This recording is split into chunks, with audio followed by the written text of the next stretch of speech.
podcast is brought to you by the Association for Coaching, the world's leading international professional body which is advancing coaching in business and society worldwide. I'm Mark Crossfield, your host of this new series, where we introduce you to experts, coaches, and thought leaders who share their passion for career coaching.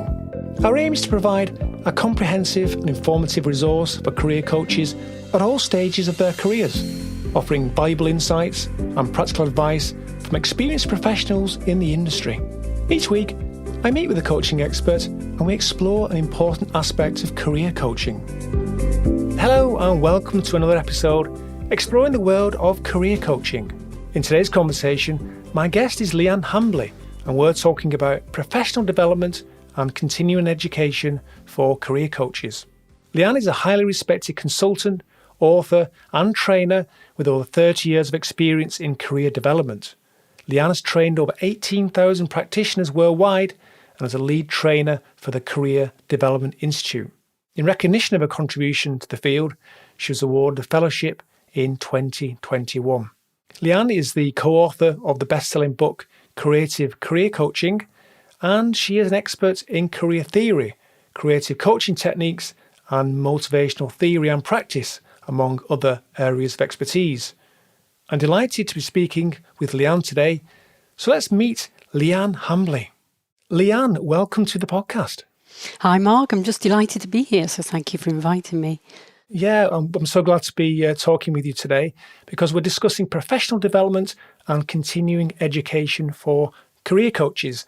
And I know this is an area that you're very passionate about. Why is this so important, Liane? Yeah, I think I know as coaches we see this as important anyway for our clients in that it establishes that kind of baseline of expertise, of knowledge, of skills and ethics.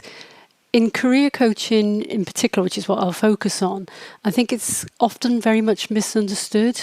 And whilst it overlaps with generic coaching or life coaching, executive coaching, I think there's a particular field and evidence base that undertaking some professional education actually equips people to spot those blind spots and think, do I know what I need to know? Am I practicing in a way I need to practice? So it gives people confidence then. They can be assured that, yep, I'm in the right area and I'm doing what I need to do. I'm operating within those boundaries. Yeah, I'm so glad you said that. I think this whole series is really speaking to that we're talking about a special part of coaching, career coaching, rather than generic CPD on coaching. So I think it's really important that you've identified that. And there is no one size fits all, is there, when it comes to professional development? So, how can career coaches assess which areas of professional development or continuing education are most important for their career coaching practice, do you think? Yes, because it's quite a broad field, and I think people really need to get an eye in, first of all, and understand the field, and then they can spot the gaps. So it's quite hard initially to think, should I do this? Should I undertake formal training? There's the level 6 in career development, which is more vocational based. That's 18 months part-time.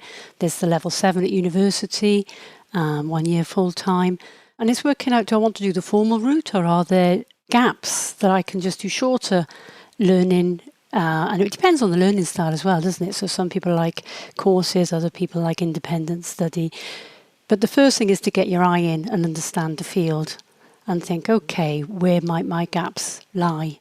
I expect, I'm making a few assumptions, but I expect that many coaches will be really good at the mindset, motivation areas, and the interpersonal skills, that'll be there. And we tend to use a framework, it's very well known, it's called MDOTS, which is mindset, self-awareness, opportunity awareness, transition, decision-making. And that's quite a useful framework if you're not going to go down the formal route and think, where does my expertise lie and where are my gaps? And I could go on rather a long time about this in terms of how people can get their eye in, but I'm hoping that this podcast will help people understand that field a little bit more and therefore where to start. Yeah, that's right. Because we on this series we have discussed things like diversity and ethics and models, approaches, tools, exercises. So all those things really will help people to think about what they need to develop. I also think there's other ways as well. I think if you've got a coach supervisor, you can have a conversation with that person, and they can help you to look at maybe some blind spots that you might have. Or additionally, career coaching is a business for most people, and the business needs sometimes require you to do some professional development. So it could be business development, and also I think for me as well, sometimes it's things I'm interested in. I once did a course on coaching in the outdoors, like walking and coaching, I think it was. I was really interested in that, and that drew me to that aspect of career coaching. So I think, like you say, it's a combination of different things that attract you to learning and development, isn't it? And I think that's where the framework does come in, so that you can just see sometimes you don't know what you don't know. And that's, going back to your original question of why is professional education important for career coaches, it's just spotting, is this something that I think I know, but I don't? And I think there's an awful lot of theory and evidence base and models that underpin career coaching that would be new to other coaches. So that's useful. And as you said, it's not all formal courses, but it is making sure it's a balance between following your own interests and also there are things I should know. That baseline is covered. That's right. And of course, the more you learn, the more you realise that you need to learn more. That's the Absolutely. other point, And I'm still going on courses. Do you mean I'm not, funny enough, it doesn't all have to be courses, but I might read, you're right, is supervision. I have my own supervisor. And actually the best way that I learn is I have a peer group of coaches, and they're career coaches, and we bring tools and methods and ideas, and then we practice with each other. And that expands our toolkit, our expertise. So various ways of doing it, but I think getting your eye in and understanding the field first is a good way to begin. Yeah. And you mentioned your own professional development there. Now, I'm interested to know how your own professional development has impacted on the success of your career so far. Yes, I mean, I have been in the field for rather a long time. I won't say how many years, but I did it's funny because when I left university, I didn't quite know what I wanted to do, and I was unemployed and I was really struggling, and I thought, this is really hard. It's really hard to work out what you want to do, and there's all this pressure that you think you've got to make the right choice, and it's linear and all of that sort of thing. And that's when I became interested in career coaching. And I did go to university and did a full-time course for a year and then a probationary year. And that was probably the most profound experience because it was so intense. And what I learned the most from was recording my practice with clients and taking it to a small group. And we all dissected each other's practice, which wasn't comfortable. But actually, I learned the most from sometimes not doing very well. The messiness of learning is actually sometimes where you learn the most. So my initial training was in career. I mean, it's often that we used to be called careers officers. Isn't that awful? Careers officers, careers advisors, various titles, but career development. That was my initial training. And then I've done a master's in coaching and mentoring and an ILM. So I'm kind of dual qualified in executive coaching and in career coaching.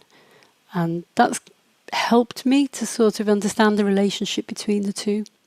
So do you think that your most profound learning experiences have been on the job, actually doing the actual coaching and reflecting on what happened there? Is that where most of the big things happen for you in your career?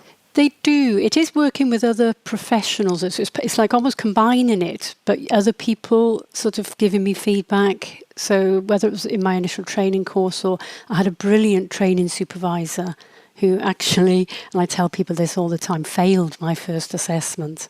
And rightly so, looking back, because I was applying the models in a very technical way. I learned how to put the client at the heart of it from then on. So that pivotal learning experience. Discomfort, discomfort is part of learning. And at the time, not very pleasant, but definitely the most useful. So I think practicing plus feedback and reflection. Yeah, that's right. That practicing. I know when I first started coaching that it's very easy to overthink it and actually get in your own head. And as you say, not put the client at the centre of the work you're doing. It's very easy to do that at the beginning, isn't it? Am I using the right tool? Is this the right question to ask? And I think as you get more experience, you learn to settle into the conversation, and those things happen naturally, and you're more likely to be successful in that approach, aren't you? I mean, it is interesting because I'm always very kind with people starting off and say, expect to feel it a bit technical, because we know it's a very well-worn analogy of like learning to drive, but you have to learn the technical side, and it will feel clunky and you will be overthinking until you get that confidence. And then it's something that you start to do more naturally, but you always retain a little bit of self-consciousness, because I think you always should have that reflection in action. Why am I doing this? Where am I going with this? And sometimes you're thinking, is it going anywhere? And that's the creativity of it, is thinking, having to on your feet think, this isn't working, what else might work? And so I think I'm always a fan of that Schoen's levels of reflective practice. There's the technician, then you move to professional, and then there's the artistry, which is really being very present and combining presence, but with that kind of consciousness as well, where you're looking down on yourself and thinking, you need to do something else to make this work. Yeah, that's so good, isn't it? That idea that there's a conversation happening here, and you can go meta, and I see that conversation is happening, and yeah, that's what I think you. I'm glad you pointed out. So just give me the reference in terms of the model you described there, so listeners can find that. Yes, it's Donald Schoen and it's levels of reflective practice. Right. And I think it's being kind on yourself for what level you're at. And sometimes you go down because it's that thing that whenever you learn something new, you suddenly become a bit technical again, and then you come back up. So, and I think it's expecting that. Sometimes you have to unlearn things. Even 30 years into the job, you're thinking, actually, there's something I need to break as a habit. So you might become a bit clunky for a period of time where you unravel something and put something new back together. I like how you describe that, because that makes it, for those listening, thinking about making changes and learning new things in their career coaching practice, it sets the expectation that it's not all going to be smooth. There's going to be some time before you can fully implement the thing you're learning, and just expect that, and that's not a normal part of the process. And I think it's reassuring to hear that, isn't it? Yes, because people often say to me, oh, it doesn't feel natural. And you're thinking, it won't, because it's new. And your brain, it's all about how the brain works. It has to make sense of it, and then it lodges in your longer term memory, and that's when it starts to feel natural. But it has to go through that process first. And if we only ever do what feels natural, we'll just stay in our comfort zone. Yeah. Are there any particular skills that you think career coaches need to be successful today that you can describe for us? I mean, there are the sort of business skills, obviously, and I think that's probably covered elsewhere very well in the sort of AOC podcasts. And I'm sure, again, I might be making assumptions, but I'm sure that a lot of coaches are really good with the motivational skills and the facilitative skills and the enabling. And I think the area that quite often is particular to career coaching is decision making and an understanding of how career decisions are made. And there's a lot of research into it and a lot of models to help us.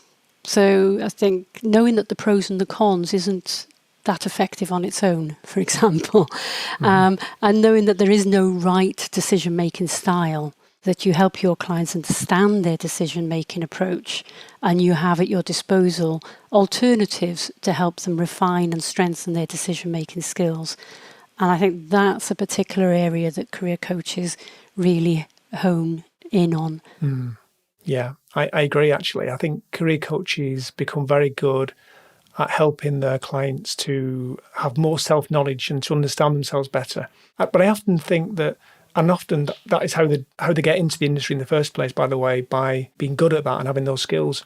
But I sometimes think career coaching is about helping your client to understand themselves better, but also understanding what's out there, the industry, the different sectors. And I don't think actually career coaches are always as good at that side of it, because probably of the background that they've come from. And I wonder how career coaches can become better at helping their clients to understand different sectors, different markets, different industries. Do you have any ideas how they can do that?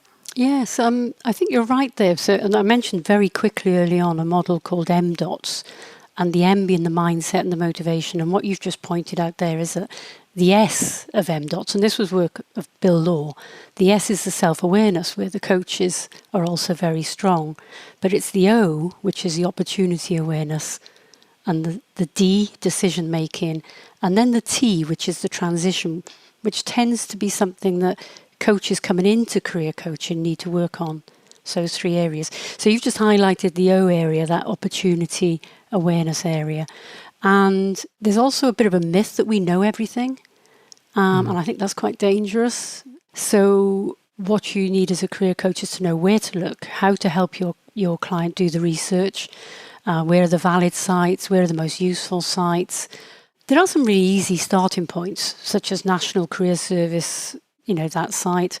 And I've put together a little list of web links that people can use. So in England, it's the National Career Service. In Scotland, My World of Work. Wales, Careers Wales. There's Prospects. And they're all quite good to sort of start to get an awareness of job families and occupations and sectors.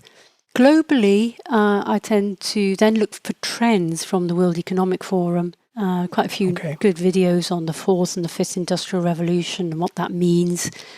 But I would be very wary of having any answers because they change so much. I just need to know where to look. And there's some very easy starting points for people. Yeah. I often say that with my clients that we'll look together at these areas. So that's a good way, I think, of framing it, isn't it? Because as you said, you can't know everything about all the different industries, the different sectors. Yeah. I mean, even if you come from a recruitment consultant background, which quite a few career coaches do come from that background, who maybe know a little more about what's out there because that's what they're used to. Even they tend to stick to certain sectors and therefore won't know all the different areas. And I found the more clients you work with, the more you learn about different careers and different jobs and different industries. And that's helpful, but there's always so much more to learn, isn't there? And I think that's the formal knowledge. And there are always, as you said, there's always gaps. There's always changes. So you've got to be careful about complacency. As soon as you think you know a certain area, that's quite dangerous because it's probably changed or you've just got one lens on it. And there's often informal ways into particular occupations and fields. So that's where LinkedIn comes as well for me, because I think helping people connect with people who are in that actual field and having mentors in that field and talking to people who do that particular job for a number of companies is useful. And that's why I see it as facilitating people's research and their awareness and sometimes expanding it. And I think that's where job families come in. And it's interesting because there's always that pressure on people about what job do you want to do? And there's so many thousands and thousands of job titles now, and so you are talking about broad fields and keeping an open mind to jobs that might pop up in that area and titles you may not even know about. One of the things we do now, and people might find this useful, is to look at the UN Sustainable Development Goals.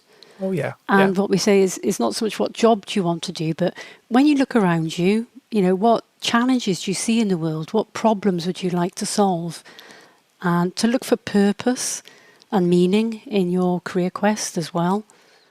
Yeah, that's a really interesting idea, actually. Yeah, the UN SDGs are driving a lot of new areas of work. And also, it's always looking where there's a problem that needs to be solved, as you say. So when you can look for the problem, often you can find organisations that are solving that problem. So I like that. And also, quite often people come to career coaching and have a purpose that they find they've got in their life, and it's about aligning purpose as well to job opportunities. So yeah, good idea. What about other professional organisations and associations then? I know there's, career coaches are never on their own, of course. Are there other organisations such as the Career Development Institute, for example? How can career coaches work with those sorts of organisations? Yes, that's the main one for career development practitioners in the UK. I think internationally every country has one.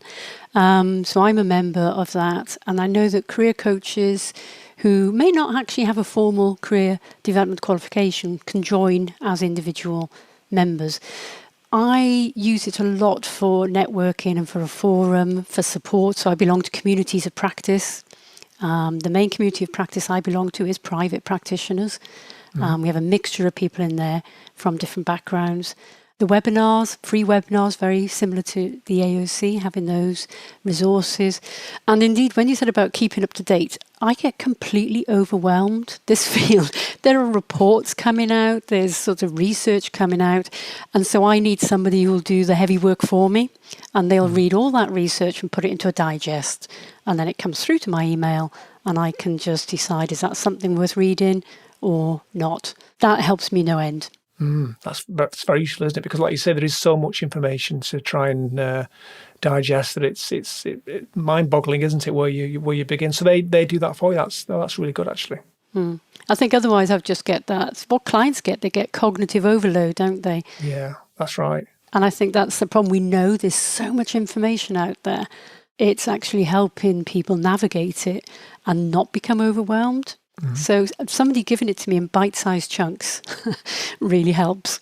Yeah, definitely. And it's useful as well, isn't it, in terms of you can use that information not only to shape your own career coaching business, but in service of your clients as well. So there's a double reason for doing that, isn't there? Absolutely. Can we chat about self-reflection? Because this is something I speak with my coach supervisor about quite regularly, the importance of self-reflection. And after working with a client, this idea that we'll do some sort of self-reflection or self-assessment of how the session went. And maybe also we do that over a period of time as well. We look back at a number of clients we've worked with. And I don't always do it. I must admit, I try and do it as often as I can and try and make a habit of this. But there are times when that doesn't happen for various reasons. What's your view on self-reflection and how much do you do that in your coaching practice? I think I might go down the over-reflection line. Do you know what I mean? I think, as I said before, about having that meta-consciousness, it's there all the time. And afterwards, I'm always thinking, what could I have done differently? Supervision is essential for me to stop me from overthinking, over-reflecting, or being too hard on myself. So it's interesting that I think we need it. I think we've got to be careful we don't diminish our own confidence by doing it in a negative way. So keeping the balance is really important. It's funny because why I'm laughing is because actually I was working with an executive client yesterday, and she said, "Oh, I'm not good at reflection." And when we talked about it, she was brilliant at reflection. She just hated writing it down afterwards. And I think we've got to distinguish between the methods of sometimes recording reflections, which can feel tedious, and the actual reflection itself. So I think it's essential. And it's funny because I think it's the bit that's hardest to train people to do. I think you need a high level of self-awareness. I think you need to practice. I think you need emotional steadiness, which means you need to know yourself, your own baggage, what you're bringing to your relationship with your client, when it's personal stuff coming in. Do you mean? And that level of awareness, I think, has to be there in the moment. So I'm going back to that reflection in action, actually, is the bit that I see as most important. I take my cases to supervision when I'm struggling. So I see that you do reflection all the time, but when I'm hitting an area where I think, actually, now I'm not sure I'm doing the best for my client, or I've hit a bit of a wall, that's when I need my supervision, because I can't do it on my own. Yeah, that's right. And I do the same, actually. So I try and, I think a lot after we have a session with the client. I do a lot of thinking about it and sort of ruminate a little bit about how it went and what I said and things I did and how it all turned out at the end. So I do that. And I tend to sort of write things down for a discussion with my coach supervisor when we have the sessions. So I have a one-to-one coach supervisor, but I'm also part of a coach supervisor group as well. So there's 4 of us in the group and it's supervised. And between the two types of supervision, I feel like I do get a chance to really explore what's working, what's not working, but also I learn from the other people in the group as well, what they bring to coaching supervision, group coaching supervision. So I do a lot of self-reflection, but I don't necessarily always write things down at the end. So I'm glad you said that. And it's funny as you were saying that as well, I was thinking about my teaching. So a large part of my work is educating career coaches and career development professionals. And whilst they may not be seen as my peers, they actually are. Because I think it's having that humility to know that in that session, their questions are going to make me think. They're going to suggest resources. They're going to come up with ideas.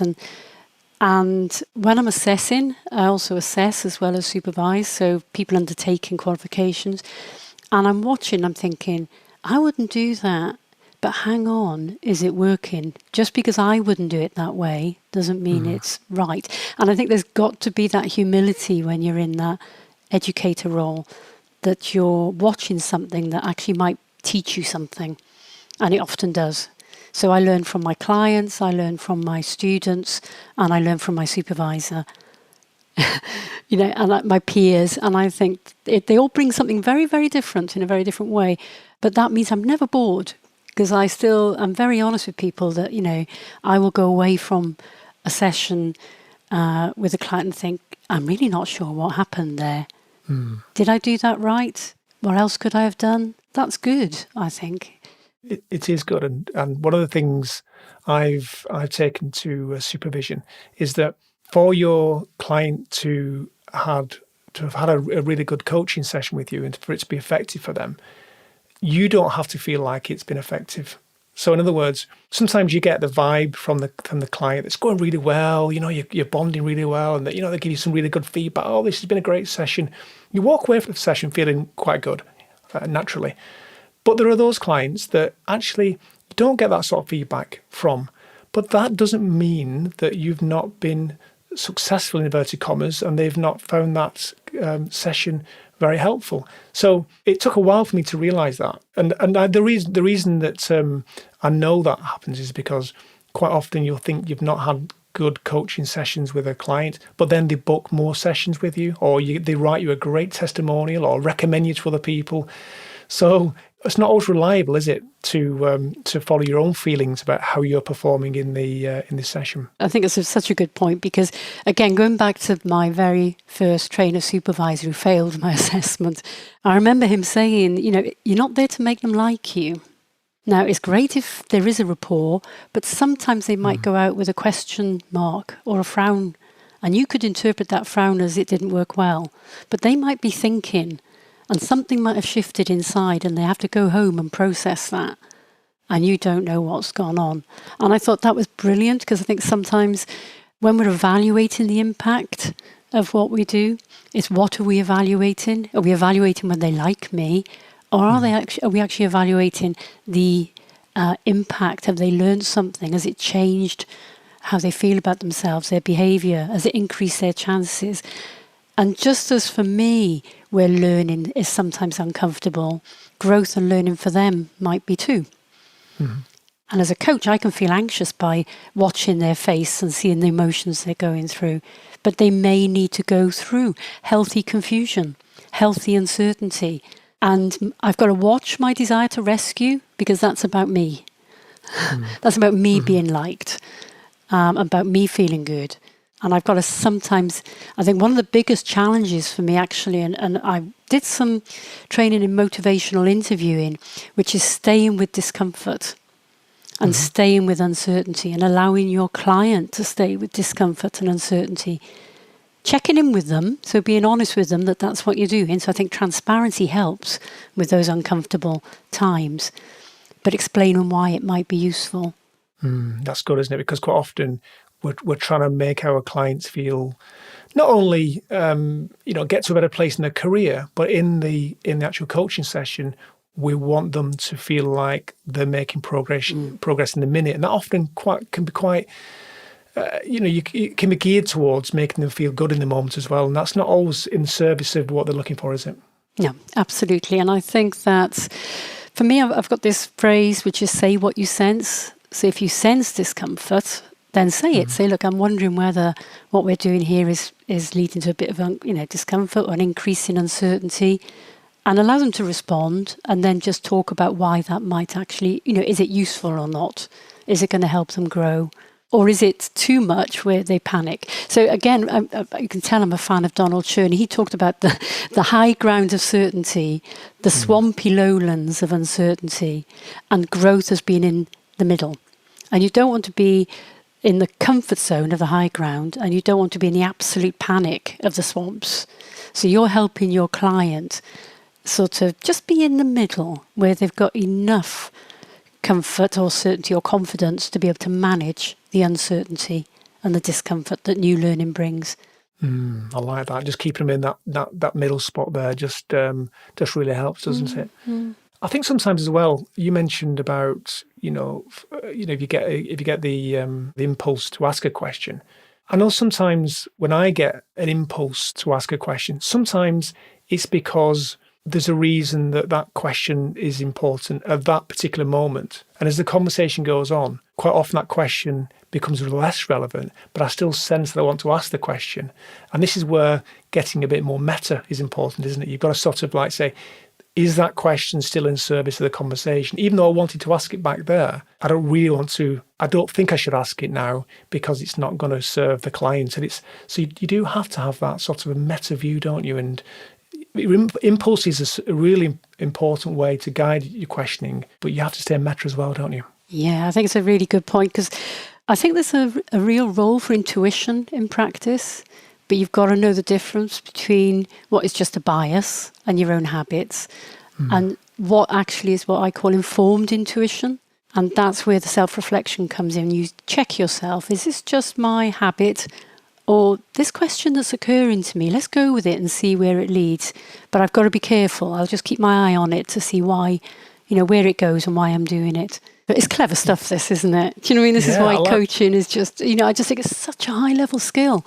And I wish people understood it. They think it's very simple. You're thinking, no, I think the emotional, psychological presence of the coach and their experience, as I said, the technical skills they've learned, but the theory, the evidence base, the models, and to bring it all together into something where you're conscious of that, but you're still fully present for your client, I think is a high level skill. Absolutely. By the way, I love that informed intuition. I think I'm going to think about that, because I think that's superb. I really like that. It's something that we actually use with clients to help them in decision making. Because I'm sure people may be aware of the neuroscience, how we have two ways of thinking. One that's very emotional, intuitive and gut. The other one that's very rational and logical. And on their own, neither is very effective. So that's why the pros and the cons, and the reason you get overload. And if you just go with your emotions, you get the bias. So we talk about informed intuition as a way of how do you listen to your feelings, but then scrutinize them. And a decision-making method that I use a lot with my clients is to get them to use visioning. So we have the information about the options they're thinking of, and then we inhabit them. You're there. What does it look like? What does it feel like? What do you see? What are you doing? And then actually come out of it and reflect on what they were feeling. And that, for me, is what I mean by informed intuition, that you're using emotions, and by inhabiting it, you're accessing the subjective side of decision making, but then you're also reflecting on it, and that's the much more logical. Why am I feeling that way, and do I want to listen to that feeling or not? And that is a skill I think we don't teach young people in schools. We teach them rational pros and cons, and it's not good for life decisions. Life decisions are too complex, and there's other people, there are emotions involved. And if we really taught them how to make decisions using the whole brain rather than just one part or the other, I think we would help people for life. And I share this with my clients. I think there's something good sometimes about sharing models and theories to help them make sense of themselves. And they go, oh yeah, that's why I'm stuck. That's why I'm going round and round in circles and I feel my head's going to explode. So yeah, there's quite a few career theories I find useful to share with clients, and that's one of them. And then planned happenstance, you're probably very familiar with that, but that makes a lot of sense to clients as well. This idea that there is no perfect decision. You've just got to make the right one for now and see where it leads and stop fretting about the long term because things change. Life's unpredictable. So, I think it's great to share these things. Yeah, also, I think it's a good point because I think the conscious mind likes to have something to focus on, doesn't it? So if you can get the conscious mind focusing on the model, the matrix, the exercise, then you can be sort of trying to engage the unconscious part, can't you? And that's often where the change takes place. So I really like what you've done there. That's a good way of making change, isn't it? I think you're right, because it relates to we do it with motivation. And I think we know that motivation to change lies in that felt area of the brain. It has to be felt, it has to be wanted, doesn't it? So a should and an ought won't make you change. You have to want to. And I think the same goes for decision making. That you've got to engage that part of the brain as well for effective decision making. Yeah. And going back to what you said about intuition, I really think that's important as well. I think intuition that feeling that you get can be quite flighty, can't it? And it can be, sometimes it can't last long. It disappears. It withers quickly. So what you're talking about really with your visualization is making it a bit more tangible, a bit more real, a bit more, visual, because you're talking about visualization. So I think that is a really good way to train your brain to see it as a tangible and to use it as a resource. I think so. And it's funny, you were talking about walking coaching earlier on. And I think sometimes people think career coaching is sitting in a room and talking. I think the more embodied it becomes, whether that's activities, physical movement, getting out, actually it helps you process your thoughts and your feelings. And so funny enough, when I'm doing that visioning exercise, I sometimes use chairs. We sit in different chairs, or we have different bits of paper that we scrumple up with options on.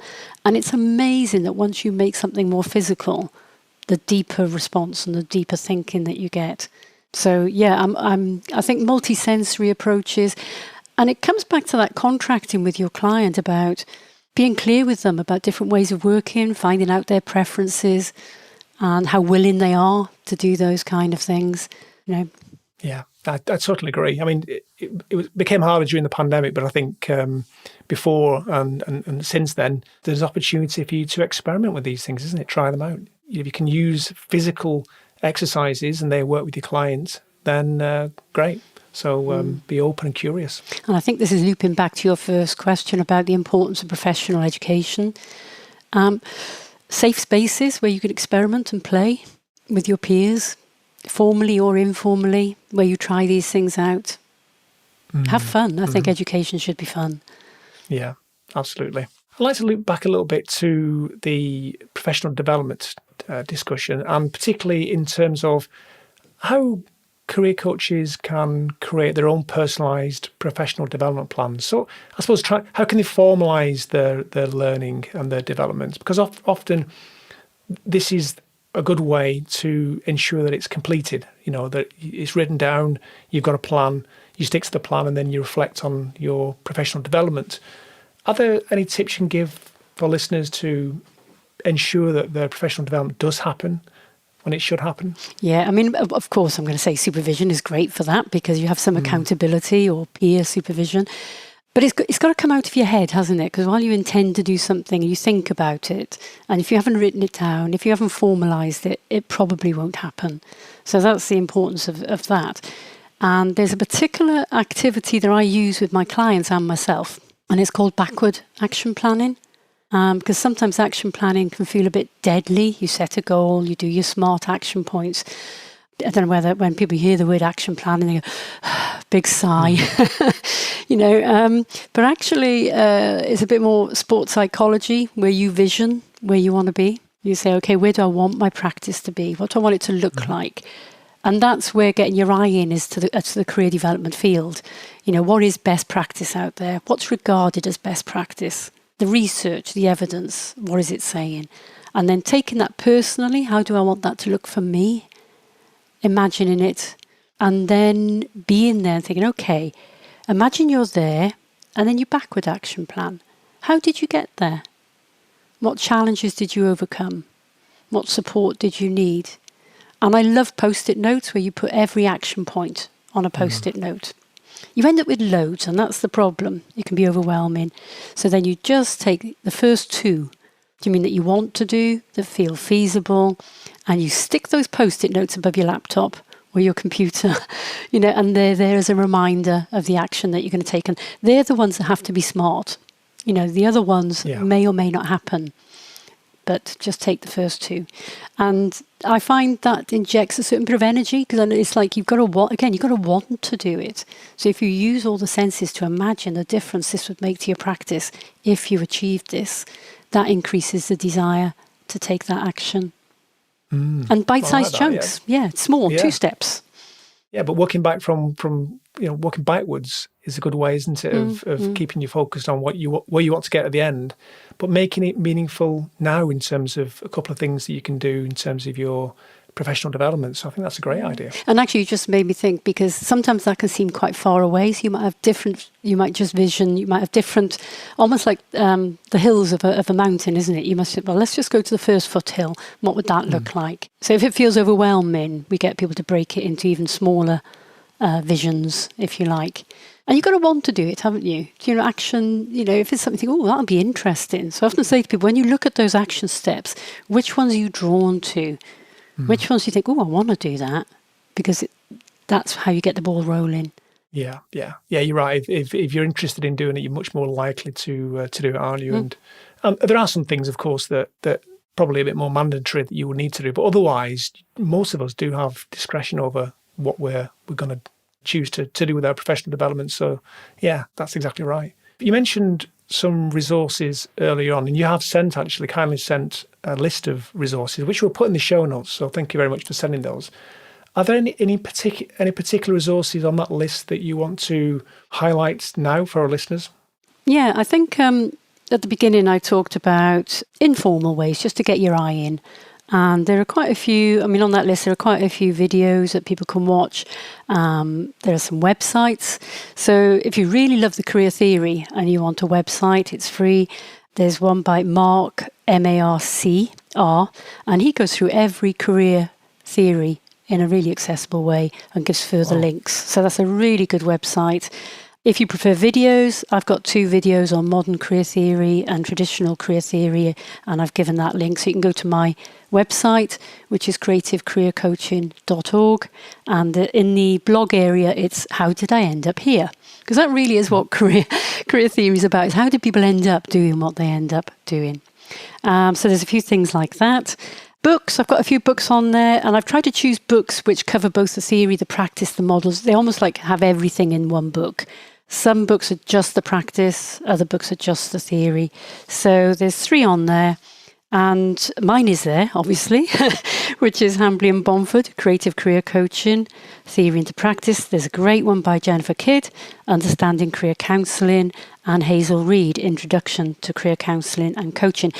And I would say people might get confused about what's the difference between career coaching, career counselling, career advice. And it is a bit of a minefield because those terms are often used interchangeably. And I have there's a little video on YouTube that I've put together, which is called What is Career Guidance? And it tries to clarify the relationship and the overlap between all of those areas. So not to be put off by titles that don't have coaching in it, I think is important. That's a great list. Our listeners are going to want to definitely check out the show notes for this episode, because there's so much good stuff on there. I've just been reading through it at the same time as you've been talking there, and wow, there's some good stuff on there. So so do check that out. And thank you very much for that again, Liane. That was great. I would say please do link in with me. Do you mean, because I love people saying there's something I want to know more about and I can't find it. Where can I look? Very happy for people to do that. How should they connect with you? What's the best way to do that? I think LinkedIn is the best way. Thankfully, I've got a very unusual name, which means you only have to put it in once and there's not many people to choose from. And you can come through my website, as I said, which is Creative Career Coaching. But LinkedIn is the best way. I'm a bit addicted to it, so I look at it each day. Great. Good. We'll put that link in the show notes as well. Well, I've just got one more question, and it's the question I ask all the guests on this series, and that is, what advice would you give to career coaches to help them deliver consistent results to their clients? So, delivering consistent results for clients. I think for me, a lot of emphasis in career coaching is on the contracting stage, making sure that me and the client are on the right wavelength. And in coaching, quite often people think, you take the goal from the client and you run with it. That demands quite a lot of self-awareness from clients to know what the goal is that they need to be working on. So I know that a lot of people use almost like grow instead of grow, that you explore the story and goals emerge. I think there's quite a bit at the beginning in career coaching about having a much more explicit discussion with them about what we can work on and raising their awareness of what we call career management or career development competencies that we know people need to navigate making decisions and managing changes. I have an online card sort that I send them. Do you mean where they look at, there's got things on there like confidence, resilience, decision making, awareness of transferable skills, positive mindset, and it's got those career management competencies on, and I think that helps to inform them a little bit more about what we could be working on, so that they can come informed about what they want from the session a little bit more. And every single country has those. Do you mean? So they're based in evidence, we know. And I think you said earlier on about what do people need in terms of professional education. I think a starting point is to get to grips with what we mean by career development and career management competencies, because that's what we're there to help our clients with. So the contracting, and the other bit of contracting is to take into account neurodiversity, that one approach doesn't fit all. And I talked about multisensory approaches. So it's making sure that I work with them in the best possible way. Is that walking? Is it doing? Is it just sitting and talking? Is it short bite-size sessions rather than one long one? Because they find it difficult. Do they want the screen on or off? What's the best environment? So that contracting stage is really making sure I'm the right person, I can work with them in the right way, and that I have colleagues who can take them if not. So we may spend, I think I spend probably more time doing that than maybe a lot of people. And then that stops problems happening further down the line. Well, that's really valuable, yes. So focusing at the contracting at the beginning of the process, and you're finding that does then mean that the process runs much smoother later on. So that's really helpful advice, actually. So thank you, Liane, for that. And thanks for sharing your thoughts on professional development, particularly for career coaches. In summary, today, Liane has helped us to explore the importance of professional development and continuing education for career coaches. Liane emphasised the need for career coaches to assess which areas of professional development are most crucial to their practice and stressed the importance of continuous learning. Liane recommended valuable resources, and we'll link to these in the show notes. Thanks so much for providing those, Liane. And she also highlighted the benefits of professional organisations like the Career Development Institute. So I hope you enjoyed today's episode. Once again, thank you, Liane, for sharing your insights with us today. Thank you. Thank you for listening to another podcast by the Association for Coaching. For 20 years, our purpose has been to inspire and champion coaching excellence, advance the coaching profession, and make a sustainable difference to individuals, organisations, and society. To find out more about the AC and our member benefits, follow us on LinkedIn or explore our webpage at associationforcoaching.com. There you can keep up to date with our latest podcast episodes, enjoy the wealth of digital learning offerings, and gain insight from our Coaching Perspectives magazine.